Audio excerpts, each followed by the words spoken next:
Today's essay is Excuse Me, Pardon Me. And you could probably guess that I was heading straight at your boy, Donald J. Trump. Our illustrious leader in 2026 alone has pardoned 17 more individuals after he's been a busy boy in that department.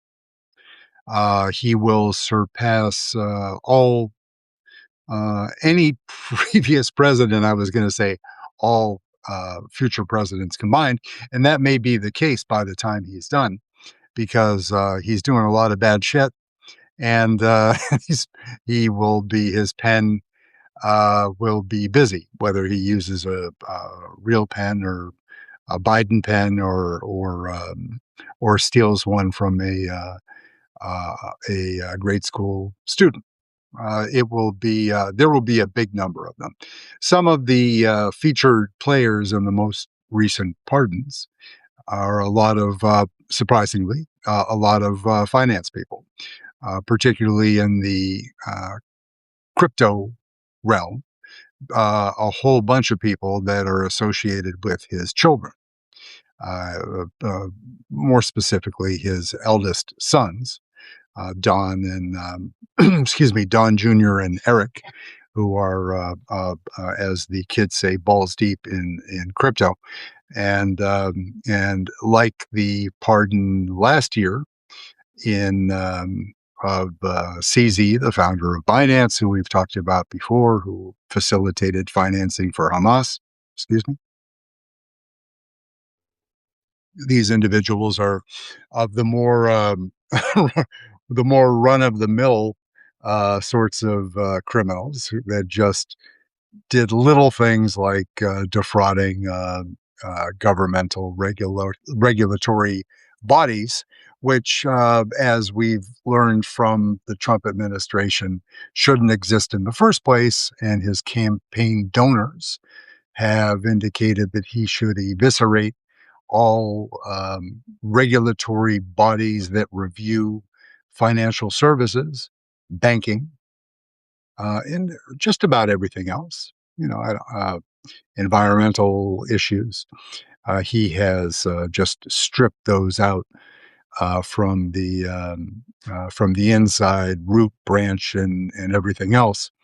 But in this case, he pardoned four individuals and a corporation that were the second biggest exchange after Binance. That was CZ's company where they subsequently placed $2 billion into Don Jr. and Eric's accounts at World Liberty Financial. So very cozy, very fun for everybody involved except you and me, because we didn't get a cut, which is very disappointing.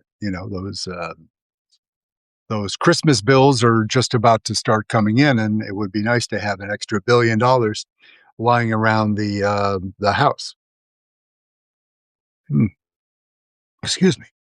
Must have been talking too much today. So pardons of the ordinary variety, meaning frauds and cheats, the normal Trump people, and then there's been a lot more news lately about preemptive pardons. Right? We talked about this on an earlier podcast. The prospectively, you can't pardon somebody for something that they might do in the future. But in an interesting interpretations by the Supreme Court in the "Don't Get Me Started" category, is uh, when you do preemptive pardons, there can be a reasonable justification for doing that, and I'll give a couple examples. But if you think about the miscreants in the Trump administration and the stuff that they're doing, it seems most of the bad things in Minneapolis, but they're doing it all over the place. And also, we think of the military's misadventures in the Caribbean, right? So those orders that were given to kill defenseless men floating in the water, having surrendered and posed no legitimate threat going forward, not engaged in criminal activity, as was suggested, that they might roll their boat back over, take up arms, and assault a well-armed Coast Guard vessel would be a fiction beyond PT 109, whatever that show was before all of us were born. Um, yeah, so it seems that it's kind of an interesting catch 22 because uh, if Trump, let's take, for example, Stephen Miller. We don't want to pick on Steve-O because I'm sure he's a lovely, lovely man on his days off. Excuse me. But he is intimately involved in all things that begin with the letter C, and there are many of them in the Trump administration. But this one is, cruelty and corruption is rampant. And Stephen Miller, if you've seen some of his performances on the Sunday programs and elsewhere, he's just something obviously very traumatic happened to him in the past that make him a less than a human delight. Let's put it that way. So let's say that just make a scenario up where one of these idiots like Nome, Bondi, Miller, Mr.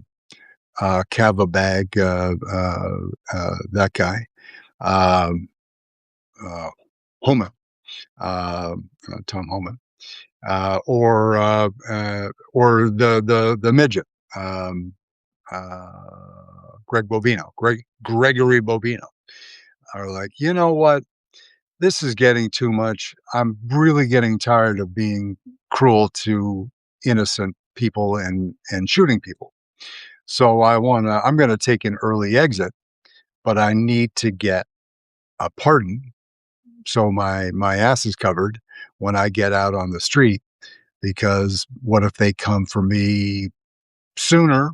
Or what if the next administration comes back for me and says that I committed crimes? I need to be protected because I'm obviously a good, God-fearing human being. So I deserve protection. So, but Donald J. Trump is the only one in the administration that can grant the pardons, and we know that DJT is all about DJT. What about if he looks at these people and thinks that they are, indispensable to the ongoing campaign to deport 17 trillion people from the country? And he said, "No, no, I need you." Mr. President, my kid, he's got the flu, and my mom isn't looking so good, and yeah, my wife's angry at me, and I got to go. So I'd like to tender my resignation, but I feel you owe to me, Mr. President, a pardon because I've done all of these horrible things that you told me to do without comment. So you owe me. I deserve the pardon. You're handing them out like bubble gum. Why wouldn't you give it to me? So, well, I need you, and unless you ride out with me until the end of this, at least until after the midterms or some arbitrary date in the future, because Trump being, he'll just do shit because he wants to do it. Not that it makes any sense. Then these people will essentially be trapped until he agrees to give them a pardon. Right?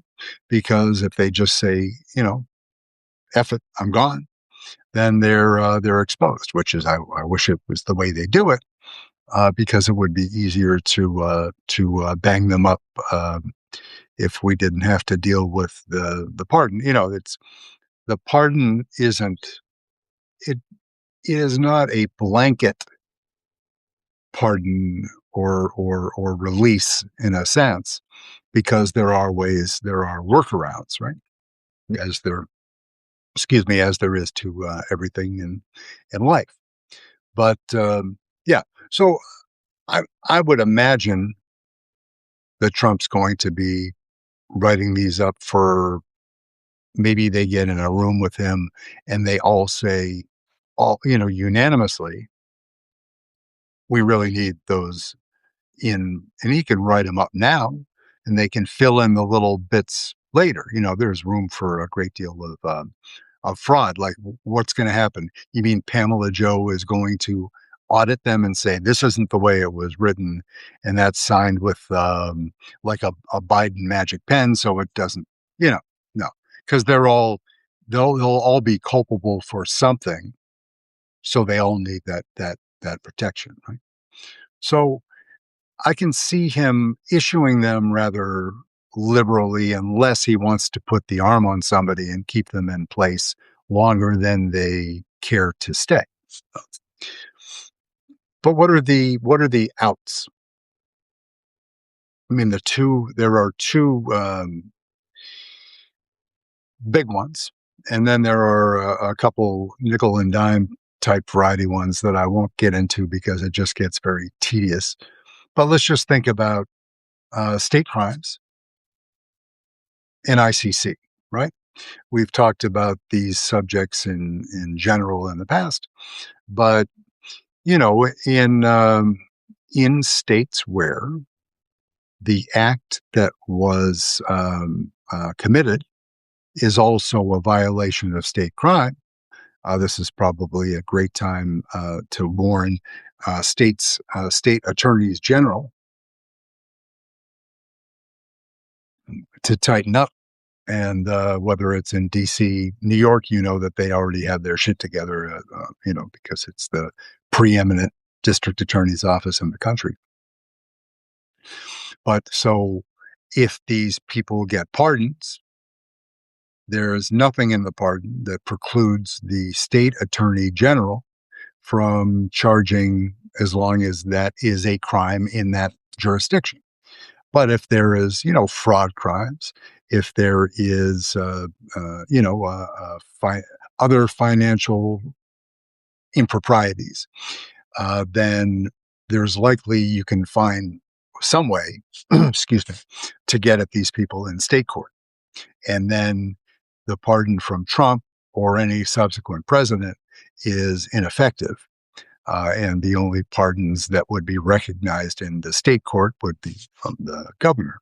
And most governors don't have quite as expansive pardon power, and they'd be less likely to grant it to Trump administration um, uh, uh, baddies,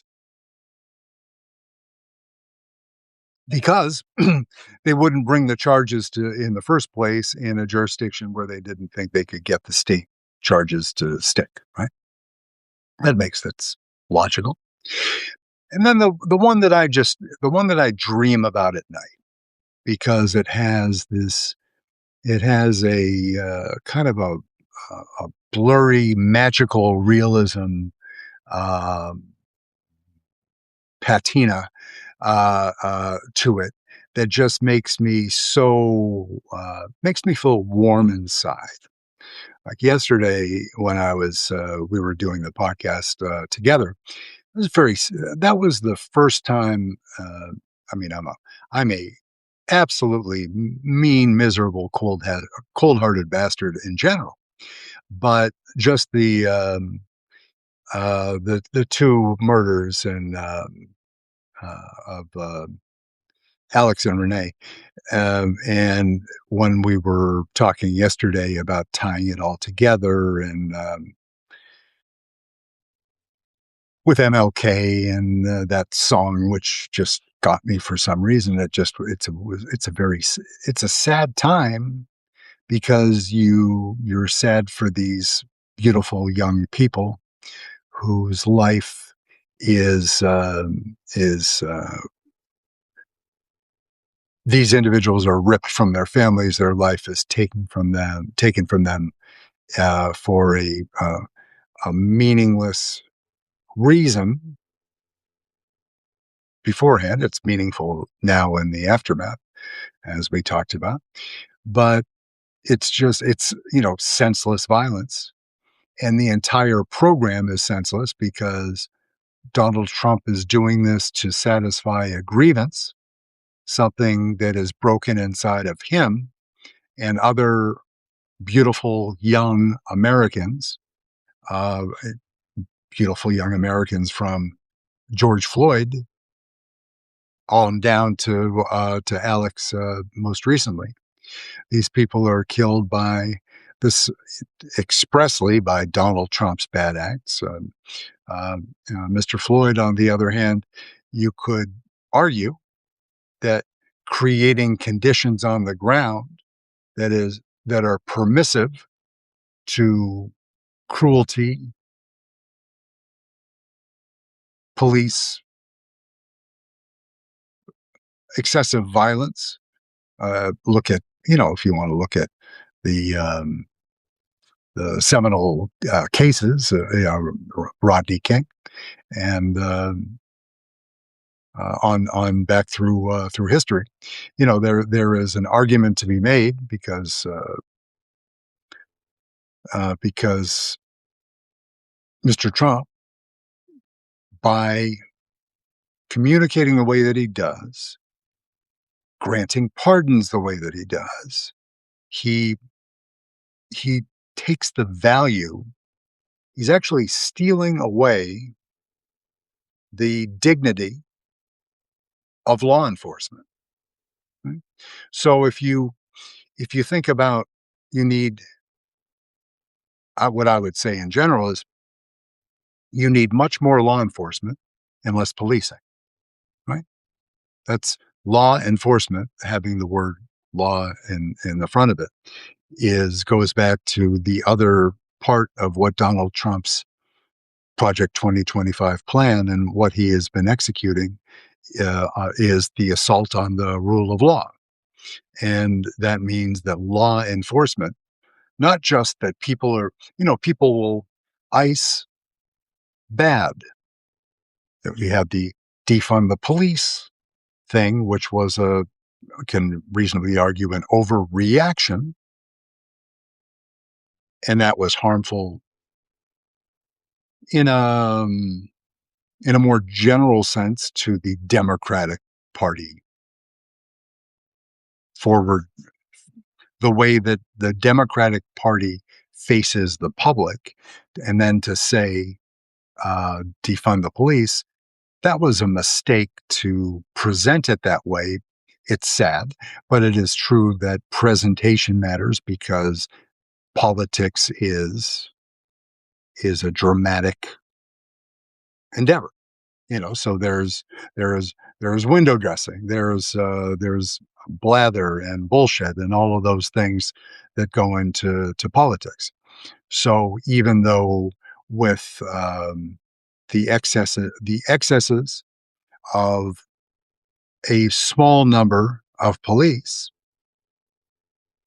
George Floyd, Rodney King, others, uh, Tamir Rice, uh, when you start going down the list, then you realize it's uh, it's it's an embarrassingly long um, list. But okay, but there are lots of well-trained, well-intentioned professional law enforcement personnel that join the force to protect you and I, and we have to be grateful for those people. We have to give them grace for a job that is thankless and dangerous. Right? So we have to keep that in mind, even as we're perfectly within our rights to be critical, to, you saw, a number of, administrative, Trump administration officials making the argument on the weekend news, programs and in other places on, YouTube and beyond, that, well, if people are going to impede law enforcement, then bad things are gonna happen. It's kind of their excuse for excessive force, which is not any excuse whatsoever. But that's all they got. The video is so damning. But that's something. I mean, we remember seeing the video of Rodney King all those years ago, and it was so long ago that was Bush the younger, right? Was the president then. So that's going back some ways. But now we all have those communication devices in our pockets. And now we know how to, even the older members of this crowd actually know how to use them. Not well, but, sufficiently to capture something that is of public interest. And thank God, because you could imagine the law enforcement walking away from accusations like this and say, well, there's no proof. And they're also, to the other side of the argument, we've all been delighted and horrified by what you can create with AI. But there's still something when you look at the clips about Renee and Alex, it's so visceral, and the percussion from the gunshots, it's still jarring, and it just hurts to you almost feel like you're present because of the quality of the devices that we carry around in our pockets. And it just makes it, while we appreciate it, it's still stunning and deeply, deeply upsetting. So, yeah. So just one more trip back to Pardon Land. We'll fly quickly to Europe, and then we will say good afternoon, good evening, and and still snow, mostly blowing, and 2 feet of snow last night. 2 feet. Even, that's guys saying that, so that, women would probably say it was more like about 6 inches, but it was absolutely beautiful. But I feel like I was locked in a gym for 24 hours and told that I had to use every device in it, because while I was proud to make a good living as a snow shoveler in the late 60s and early 70s, it's been a little while. And this particular the storm last night had with it high winds. So when you shovel out a small enclosed porch area, uh, and then the wind, what it does is an hour later, it fills it back in. And it was blowing so hard and snowing so much at the same time that it would, when I, after having cleared a small area and gone to sleep, woke up and there was more than 2 feet there because of the wind blowing it. So, uh, luckily, it was. That's when, that's when a low temperature is your friend, because at 14 degrees this morning, or whatever it was, the snow is blowing, but it ain't heavy. The snow when it's snowing at 29 to 33 degrees, that's really heavy snow. So that's backbreaking work to shovel it. So I was grateful for that. So back just a quick trip through, what are we going to expect from the Trump administration in pardons? A lot of them. To whom? Pardoning, there's so little transparency. We learn about them. There's no commission. There should be. But of course, if there was a commission, or if there were a commission, then it would probably be chaired by Pamela Joe Bondi. So the information we got from that would be worth less than shit. So many administration officials will get a pardon one way or the other before they depart. And the Article 2, Section 2, the the powers, right, are almost inviolable. I mean, it's in very rare instances related to impeachment, then the president can do almost whatever he wants. I think I would say, absent a new, a novel theory on the law supported by, the way that the Supreme Court, they are, originalists unless it doesn't suit their arguments. And it often doesn't. And then they get into uncomfortable contortions to make originalism seem more original, unless strict construction violates the original meaning. And then they get it's a pretzel, and it's one of their own making because they get so hung up on these theories. But then there are people that are, like Clarence Thomas, who is almost always, corrupt and balls out all the time, knowing that he and Alito are going to be shuffling off stage left or right, excuse me, in their case, in very short order, so they can fill those spots with a kindergartner and have a lifetime appointment that'll last 80 years.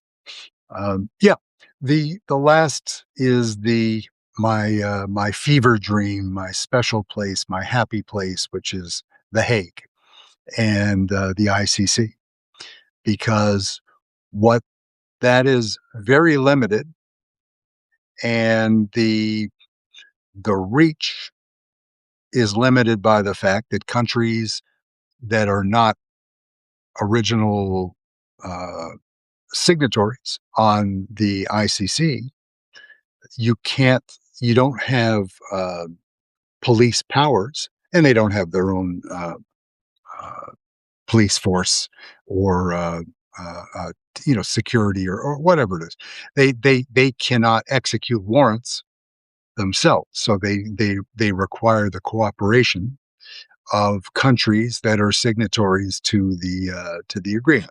So it makes it a little bit hard, but it not hard to dream. Dreaming, even in the Trump administration, is still free. Right? So currently, as we discussed before, some VIPs that are under indictment for war crimes or crimes against humanity, which that and genocide. That's the whole shooting match with the ICC. That's not like, oh, I just want a rando. Uh, uh, you know, if you want to make sex trafficking into a crime against humanity, I mean, I'm down with it, but it's heavy lifting to try to make new law in the midst of an independent legal body with, a novel or unique governing documents and authority. It's hard. So if you can't indict under those three areas, then you're, as the great legal theorists say, you are shit out of luck, right? But I would argue, and I will keep arguing that war crimes can include the killing of unarmed civilians floating in the water. I'll take a shot at that, right? Crime against humanity. Okay, it's not genocide. Is it a crime against humanity? Maybe, but I could make a good case for a war crime, right? So there's still a way, right? Who are the people that are under indictment? Are Bibi and Putin, right? And then a whole bunch of people from Sudan, one from Ivory Coast, one from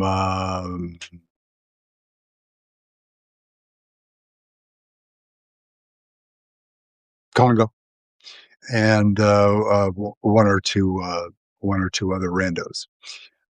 Wouldn't it be fun though, if just for, if only for show, kicks, giggles, and inglorious farewell to your current leader would be to have the ICC indict Donald J. Trump on war crimes because he ultimately gave the order to kill those men that, until proven otherwise, were innocent non-combatants floating in the Caribbean Sea, not on vacation, not at Sandals, but in extremis. And what they what what should have happened is they should have been rescued. Want to charge them then?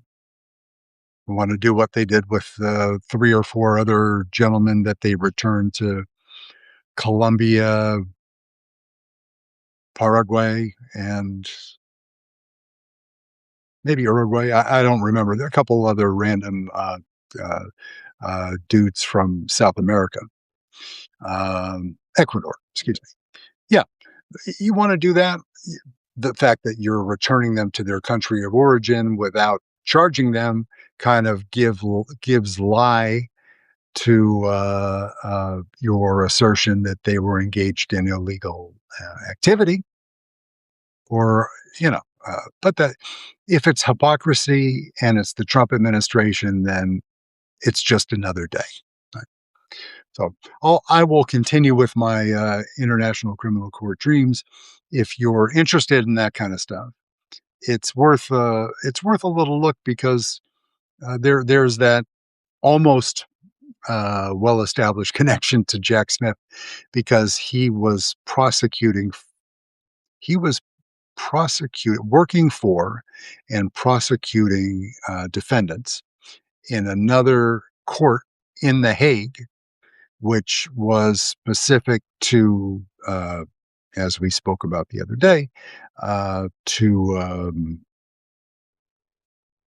republics in the former Serbia, right? And war crimes committed there, and those war crimes were largely Christians victimizing Muslims in Srebrenica and other places. And those were, crimes that were punished long after the fact, but they were punished. And Jack Smith was part of that, and so salute to him. I wish that was something more exciting than water, but that's just the way that life is. Yeah. So I'm going to have ICC dreams. Take a look at it yourself. It'll give you a feeling of inspiration, and as if we have more control at times when it seems like we have much less. But wouldn't it be nice if we can avail ourselves of all of the tools to hold people accountable? And And one is kind of a callback to the title of an earlier written daily essay from a couple months ago, which I titled simply Impunity. Impunity. Right. And that's when I, take that word and I put it next to a picture of DJT, is that his administration, because they're trying purposefully to go as fast as they can while flooding the zone, or like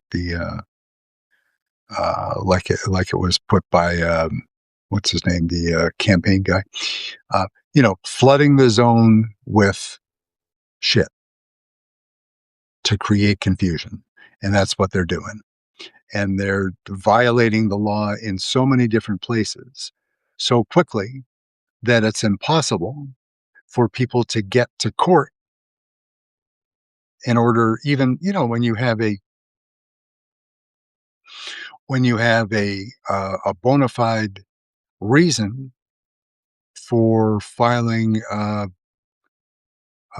restraining order or an injunction to slow them down and make them give a legal justification for their actions. It's many times it's too late. We saw that with the immigration cases, and then they ignored the judge's orders when they were sending people to CCOP. They're moving very quickly. So the only way, really, my fever dreams about the International Criminal Court aside, is the midterm, and we need to keep focusing on that. And as I was pleading on the app this morning, as I was talking about my new best friend, John Thune, the leader of the Senate, we need to hang Trump and Trump administration and Stephen Miller, all of that bad behavior. We need to hang that and smear a little bit of that shit on each and every Republican who is running for election or reelection in the first Tuesday in November. So all those Republicans, each and every one of them, has to answer. Now, if somebody's coming off the street as a candidate, then they didn't have the opportunity to stand up for the record in Congress, although so few of them are doing that in any case. But what were their public positions? What were their statements on these killings in Minnesota? And as I suggested in the post, use it as a litmus test.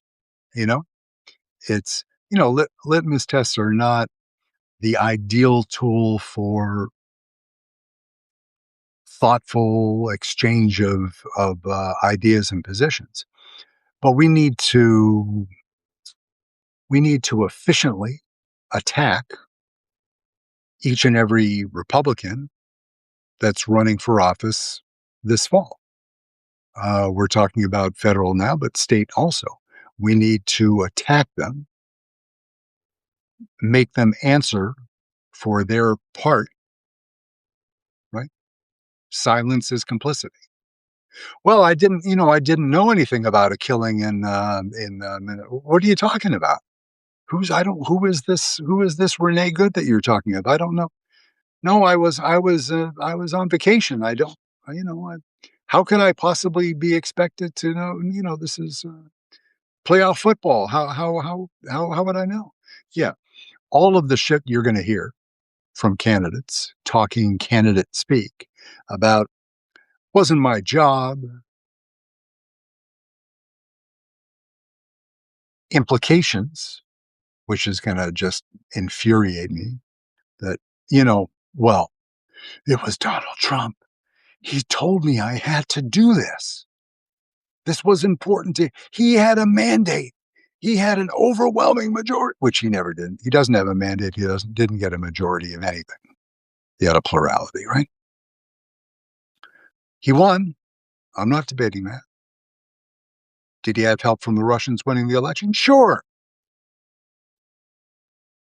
I would say that the biggest failure is Vladimir Putin's in 2000. What the fuck? Dude, you were supposed to get, how'd you lose that? Like, bad boys for life. I mean, come on. Okay. In any case, I'm getting off track, which happens. Wishing you all a most beautiful evening, and stay out of trouble. Take care of each other, and we will be back at you sometime tomorrow. Thank you very much.